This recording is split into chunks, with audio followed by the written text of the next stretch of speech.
Hello and welcome. As a specialist in modern hospitality operations and performance, I'm truly pleased to welcome all of you, the students of Europe Hotel School, to your online learning journey. In the world of hospitality, one thing is absolutely constant: change. From global events to shifting travel trends, hotels really do operate in a state of permanent uncertainty.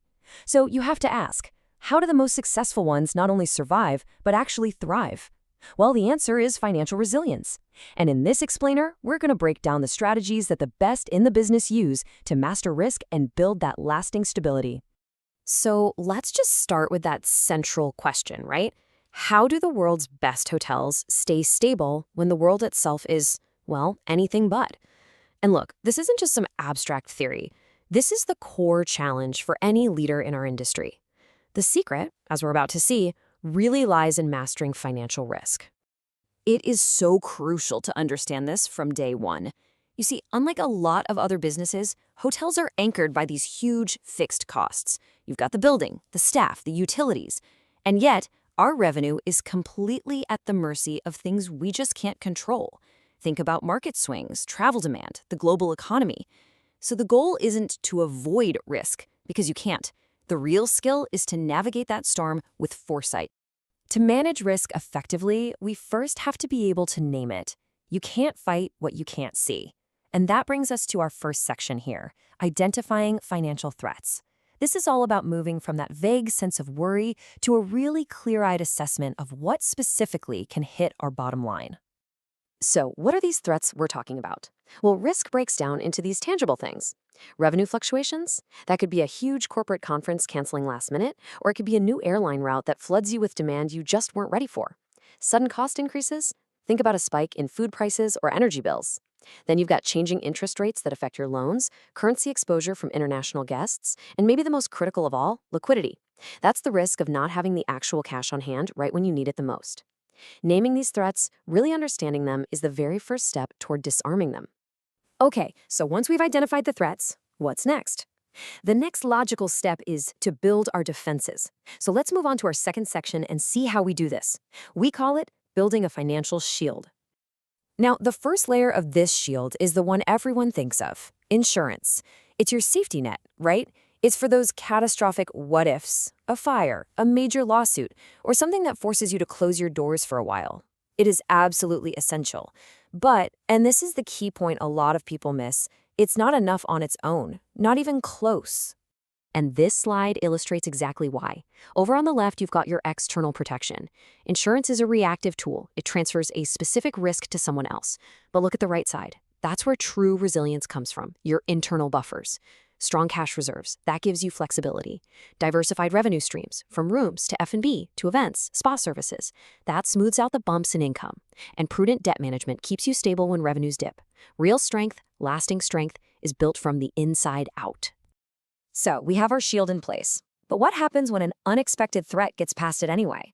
That's where we have to elevate our thinking from just defense to a proactive strategy. And that brings us to Section 3, planning for the unexpected. Now, this is not some dusty binder that sits on a shelf. This is a leader's playbook for a crisis. Step 1, you brainstorm every potential disruption you can think of. Step 2, you define cut costs you can make without hurting the guest experience. Step 3, you establish exactly how you'll get cash if you need it fast. And Step 4, you outline operational changes you can flip on like a switch. This right here is what separates the leaders who are prepared from those who just react. Having a plan is one thing, but having the organizational discipline to actually execute it is something else entirely. This brings us to the vital support structure for all of your risk management efforts, the governance framework. And this is a principle the best educational institutions on the planet are built on. As this slide highlights, leading thinkers in hospitality see proactive risk management not as some optional extra, but as a genuine cornerstone of sustainable leadership. There's a very good reason this philosophy is embedded in top-tier curriculums like yours. So what does that governance actually look like day to day? Well, it really rests on these 4 pillars. First, clear financial policies so that everybody knows the rules of the game. Next, strict procedures for who can authorize spending. Then, you need rigorous oversight to catch problems early. And finally, a culture of transparency where everyone is accountable. Together, these things don't just reduce risk, they build the most important asset of all: trust. All right, we've covered identifying risks, building defenses, planning for crises, and the governance that holds it all together.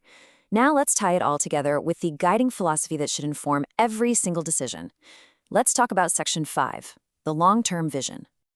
This right here, this is a tension you will feel every single day of your career. The pressure for short-term performance, for immediate profit, it's immense. And it can lead to decisions like excessive cost cutting that, as you see on the left, might look good on one quarterly report, but will ultimately weaken service quality and damage your brand's reputation.